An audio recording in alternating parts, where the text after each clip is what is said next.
Hello guys, today I will tell you the story about my stepson Keith. I will give you some background about us first. My name is Isadora and I'm married to a wonderful man named Max. Keith is Max's son from his previous marriage. Max's first marriage was a disaster and his ex-wife was truly crazy. They ended up divorcing when Keith was young and surprisingly his mom didn't want to take any of his responsibilities.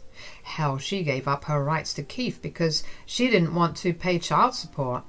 Keith was young, so Max never badmouthed his mom to him. So he had no idea what was going on. He found out much later how badly his mom had messed up. When Max dated and introduced me to him, Keith started to hate me. He really disliked me a lot. I tried hard to develop a good relationship with him, but he was cold towards me. Mind you, he was 12 when I met him. He told Max that he didn't want him to pay attention to anyone other than him. Yep, this boy was exactly like his controlling and abusive mother. Max had tried his best to make us get along, but nothing worked. Hell, we didn't even get married until Keith was completely on board with it. So we got married and I started to take a lot of Keith's financial responsibilities. I never expected him to see or call me mom, but I was ready to take care of him completely. He was a child after all, so me and Max split all of Keith's bills. I even got him a car when he turned 18 and paid for half of his college tuition. Since he never held a job, we also paid his rent and bills because he wanted to live separately. Only his car stayed in our garage because his new apartment had no space. Things were surprisingly cordial between us after Keith moved out. He kept contact with his birth mom, who badmouthed me, but the distance between us made things bearable. Guys, I was genuinely starting to believe that all was well. That was until Keith came home with a ridiculous request. He said, "My friends are planning a trip to Vegas next month. I'm going with them as well. You need to give me the money to pay for everything. I'll need around $8,000. Are you kidding me right now? You want me to pay you $8,000 so that you can go gamble and do underage drinking with friends? Do you think I'm crazy?" Relax, Dad. It's not a big deal at all. A lot of people my age are going to Vegas. It's not a problem at all. Everything will be fine. Keith, you are asking for a lot of money. We are already paying a lot for you. I don't think this is a reasonable request you are making. Oh, please, you shouldn't be talking at all. You are sitting at home and doing nothing. You don't get to talk about money. I know Dad bought you a diamond necklace last month. He can definitely give me money if he can pay for your ridiculous demands. I was pretty hurt by what Keith said. Yes, I was sitting at home for a while because I lost my job recently. I was already looking for a new job and simply needed some time. As for the diamond necklace, it was Max's anniversary gift for me. He got me a $10,000 diamond necklace from Blue Nile. I didn't ask for it. He gave it to me because he wanted to. Keith didn't like that one bit, as usual. Still, I didn't know how he thought he would give in to his ridiculous request. I was seriously very upset while Max was pissed. He said, "You will not talk to my wife like that, Keith. She never asked for anything. I gave it to her out of my own wish. You don't get to say how I spend my money." "But Dad, if she gets to have such an expensive necklace, why can't I get money for my trip?" "You are delusional if you think I would give you that much money just to have fun and do illegal activities." "But Dad, you're not being fair. I've already heard enough, Keith. If you want to go, you will have to find a way yourself. You are an adult, so I can't stop you. But I sure as hell won't be paying for it." Keith looked upset, but couldn't say anything to his father. Max was already pretty mad, so he didn't poke his dad anymore. He did, however, give me a very nasty look before leaving the house. Honestly, I was freaking pissed at him too, and that night I kept thinking about what he said and how he had insulted me. I was feeling slighted and disrespected. Also, I had a bad feeling that Keith was going to do something stupid. God, I was right about that. A week later, I found out that my diamond necklace was missing. I usually kept it locked in the safe, but it was in my closet because I had a family event the previous day. Coincidentally, Keith stayed over at our place that night as well. He had left that morning in the afternoon when I went to put away my necklace. I saw that it was missing along with the case. I panicked, but had a sinking feeling that it was Keith. Still, I called Max to make sure he didn't displace it. He was clueless as well, but told me to check the security cameras in the hallway. When I did check the camera footage, my doubts were confirmed. Keith had gone to my room when I was in the shower and had taken my necklace.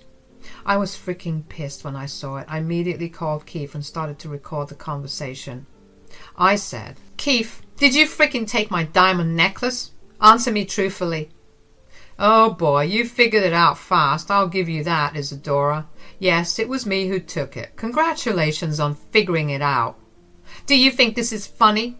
You need to give my necklace back, Keith. Bring it back right now before I call your dad and tell him everything." "You are never getting your necklace back, Isadora. I've already sold it and used the money to fund my Vegas trip." Guys, I really had a hard time wrapping my head around what he had said. Keith had not only stolen my necklace but also sold it to fund his trip. Now, I know why he wanted to go to Vegas so desperately. He was already so greedy for money that he had stolen things from his family. I was shocked and didn't know what to say. The only thing I managed to say was, "What? Keith, why would you do that? That was my anniversary gift. Your father bought it for me so lovingly. You had no right to do this." "No, you have no right to have a diamond necklace, Isadora. You can't have expensive things when you're unemployed. You are just wasting my father's money on stupid things. I can't let you do that to my dad." "So you stole from me? Sold my necklace? Just because I'm unemployed doesn't give you the right to steal from me. What kind of dumb logic is that? You need to go and get my necklace back." "Nope, that is not happening. You are already enjoying plenty of nice things on my dad's money. If you need the necklace so badly, you should get a job and buy one for yourself." "Listen to me, Keith. I'm done having this argument with you. Go back to whatever pawn shop you sold my necklace and bring it back. You have the money from the sale, so just give and get it back. Do that and we can put this behind us." "Go to hell, Isadora. I'm not scared of you and your threats. I don't take threats from someone who doesn't even pay for her own things. I already spent the money anyway, so there's nothing you can do. Maybe next time you'll think twice before mooching off my dad and making him buy you expensive things." Keith said those words and promptly hung up on me. I was literally staring at my phone for a while trying to make sense of what had just happened. Never in my entire life had I expected Keith to behave this way. Yes, I was unemployed at the time, but before that, I was working my butt off. I was paying for my own things and contributing to both his college tuition and regular expenses. I knew he and I didn't have a great relationship, but I still considered him my responsibility to some extent. I had no idea he would go to such great lengths. All this for a freaking friend's trip that he could definitely do without. I am not ashamed to say this, but I did break down crying for a bit. No matter what, I did see Keith grow up for the last 10 years. Even though he disliked me, I just couldn't bring myself to dislike a child. I understood that he was a child and shouldn't be forced to be nice, but now that he has turned into an adult, I know that his behavior is completely unacceptable. Years of me trying to make sure he has a good life, and this was how he repaid me. It wasn't even about the necklace anymore. It was about the fact that he had blatantly disrespected me and took something precious from me. When the tears had dried up, I was beyond pissed. Keith had shown no remorse and acted smug when I warned him about the consequences. He thought that I would sit around and do nothing while he enjoyed the money he got from pawning off my necklace. Well, he was dead wrong. I'm not an enabler, and I will definitely not forgive a full-grown adult who knows what he's doing. So I decided to talk to my husband and tell him what happened. I showed him the security footage and the call recording for good measure. Well, he was appalled. He said, "This is freaking ridiculous. I can't believe Keith would do something like this. What the hell is even wrong with him?" I think we're partly responsible for this, and so is his mother. His mother has been feeding him a lot of bullshit about me and you. He had been taking out that anger on us in different ways for the past few years, but we also indulged him by not giving strict punishments. Maybe you're right about that. You really did do a lot for Keith, but he seems to have no respect for that. Hell, he seems to lack the basic decency to accept his mistake. This is just unforgivable. Max, your son is not a child anymore. He's freaking 20 and should have known better. We cannot let him get away with this. What he did is actually a felony. I know that, Isadora. I can't get these things out of my head. Something needs to be done. This is just unacceptable. I think I'm going to leave this to you. What do you want to do? It's your stuff he's stolen, and you are the one who he has insulted. I was a little taken aback by the fact that Max was giving me free rein to do what I wanted about this situation. He was actually pretty pissed, and he meant business. His logic about why I should decide the consequences was also completely on point. It did make me feel heard and validated. I was glad that he was leaving the decisions to me, but I was still a little unsure whether Max would accept what I had planned for Keith. So I decided to run it by him to make sure we were both on board with this. I said, "Thank you for asking for my input, Max. I really appreciate that you understand how messed up this situation is. But I should warn you that I have some serious plans with Keith." "I understand that, Isadora. You can tell me what you want to do. I won't stop you." "Max, I'm done paying for Keith. I don't want a cent of my hard-earned money to go towards him. I'm going to stop paying for his college tuition, and I'm going to take away his car. He has turned into a very hateful person and has no gratitude for what I do for him. I don't want him to profit off me anymore." "Fair enough, Isadora. I think all your plans are pretty reasonable. I don't see why it should be a problem." "There's something else too, Max. I want to press charges against him if he doesn't bring back my necklace. Since the bill has been in your name, you would have to do it. We can ask Keith to bring back the necklace, but since he doesn't have money, I don't know how he will do it." "This is a serious step, Isadora. Well, we will try to make him take out loans or something to get the necklace back. If everything else fails, we will have to press charges for insurance purposes anyway. He might be my son, but I will not support him in becoming a thief." Having Max's support meant a lot to me. I didn't know if ultimately we were going to press charges, but we were sure of getting the necklace back. With everything in place, I started to enlist Keith's vehicle for sale. Within a few hours, I had a buyer who I knew personally. Since it was a fairly new car, I got a good deal, and he didn't make a hassle because he had seen the car in person. Actually, he lived 2 blocks from where my stepson was renting an apartment. It was just my plain luck that he was willing to pay cash because he was in desperate need of a vehicle as his daughter's birthday gift. So I got the paperwork arranged so that he could pick it up soon. The next day I went over to my stepson's apartment with Max. As soon as he saw us both, he was a little nervous. Max said, "We need to have a little chat about what you did, Keith." "I don't know what you're talking about, Dad. What is this about?" "Have you already forgotten the fact that you've stolen and pawned my necklace?" "What are you even saying, Isadora? I know nothing about that." "Dad, your wife has gone crazy. I can't believe she would accuse me of something like that." "So, you were saying that you didn't steal her necklace?" "No, Dad. Why would I even do that?" "Do you doubt me that bad? I swear to you Isadora is putting ideas into your head. I didn't steal anything." Keith was acting all innocent and clueless. It would have been convincing if we didn't have solid proof of his stealing.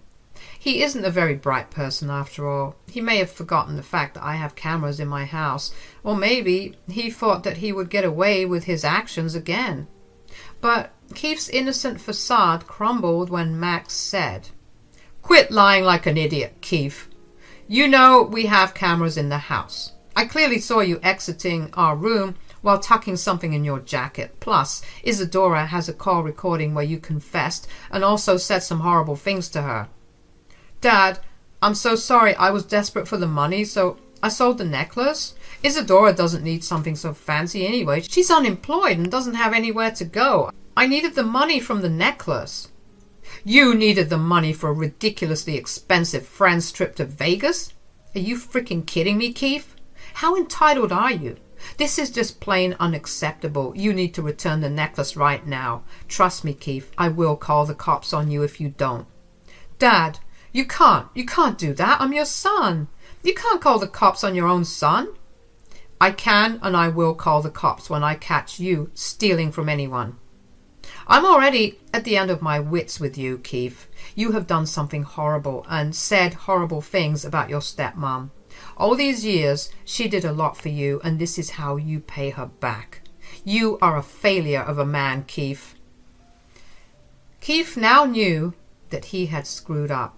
His father had never spoken to him this way, and he knew he was in deep trouble.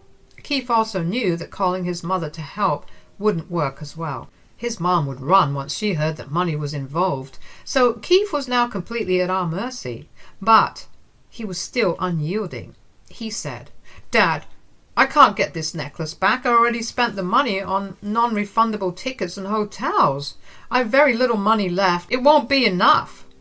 Well, in that case, you better cough up the money before we press charges. Dad, will you seriously take this mooching woman's side over your own son? Why does she get to have a necklace while you can't even pay for my trip? That woman doesn't deserve anything. She's an unemployed parasite. Did you forget the fact that I have been paying a good amount of money towards your upbringing as well? Your mother didn't give us a cent. I, along with your dad, paid for everything. If there is an unemployed parasite here, it's you, Keith. How dare you call me a parasite?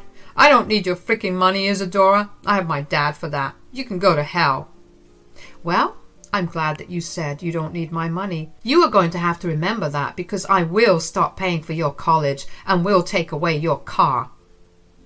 Keith looked at me shocked. He had no idea or had forgotten the fact that I was also contributing to his college fund, and the fact that his car was in my name was also something he never bothered to remember. So when I threatened to take away my financial support, he was shocked to learn how much it would affect him. He said, No, you can't take away my car. It's my car and you have no right over it. Well, did you forget that I own that car? I am the one who paid for it. It's my name on the deed. Now, since you're unemployed, you don't deserve a car, so I have already sold it to someone. You better give back the keys before I call the cops. You sold my frickin' car? What is wrong with you, Isadora? Dad? Why are you silent? Are you really going to let her do this? Don't you dare try to act entitled in front of me, Keith. That wasn't your car, it was Isadora's. We had given you everything and you showed us no respect, especially to Isadora. You don't deserve her kindness anymore. You better come up with a way to pay for your college and your bills, because Isadora is not giving you another cent, and nor am I. Max made it clear to Keith that he was being cut off for good. From Keith's expression, it was clear that he wasn't expecting this at all. I couldn't believe how nonchalant and entitled he had become. He had expected to get away with what happened. He was now in full panic mode and ready to cry. His voice was shaking and he was looking around trying to think of something. He said, Dad, please don't do that. Where will I go? How will I finish college or pay rent? I don't know, Keith. You're an adult already. Maybe you should get off your lazy butt and get a job. Remember, you have to get the necklace back as well. I can't work, Dad. You can't expect me to suddenly work. I have college and you're taking away my car too. What will I do? Well, that's your problem now, Keith. We did what we could, but you just wouldn't be happy with all the privileges you had. Now you will learn the hard way that this wolf won't let you exploit anyone. We will be leaving now, and you have 2 days before I call the cops on you. Before we leave, you need to hand over the car keys now, Keith. I wasn't kidding when I said that I sold your car. It will be picked up in a few days. You better start getting used to public transport because you will need it. Keith was about to yell at me again, but Max's expression shut him up real quick. He quietly handed over the keys and stayed silent. We left shortly after. A little after we left, Keith and his mom started to blow up our phones. We immediately blocked Keith's mom because there was no reason for us to stay connected to her anymore. We should have blocked her ages ago. Anyway, it's never too late now, is it? The next few days went by in a rush, and Keith kept showing up at our house begging to be forgiven. We had already stopped giving him any money. Plus, his dad kept reminding him about the police report. In the end, after 2 days, he brought my necklace back. But he kept crying to us, saying, "I had to take the money from a friend of mine. I really don't have much anymore. I don't know how I'll pay him back." We already told you how you can pay him back, Keith. You better start looking for jobs now. But there are only minimum wage jobs available. I can't work in freaking McDonald's. What will my friends think of me? Beggars can't be choosers, Keith. You should have thought about everything before stealing from us and insulting the hand that feeds you. The most I can do is pay for your college tuition next year, but that's it. You won't be getting anything else from me. Thanks, Dad, but what about my car? Unemployed people can't have cars, Keith. Remember what you said? Your car's already sold. You can take a look into our garage and see for yourself. Keith hung his head as his own words were thrown back at him. He couldn't even say anything in reply because he knew he had messed up. He simply turned around and left. We didn't cut him off entirely, though. He was Max's son, after all. Max did stay in contact, but stopped helping him financially. Keith was struggling to pay his rent and other bills, and we also cannot forget the fact that he had borrowed money from his friend. So Keith had to get a job after all. In fact, he didn't get just one job. He actually ended up getting 2. He was juggling college and 2 jobs to make his debts go away. Also, he was living in a friend's garage and paying his own bills. His pride and entitled behavior came back to bite him in the butt. He still keeps calling us to apologize, and he had sincerely apologized to me as well, but it hasn't changed. He's still financially cut off, and it looks like he will be miserable for a while now. Keith learned the hard way that life won't let him get away with bad behavior every time.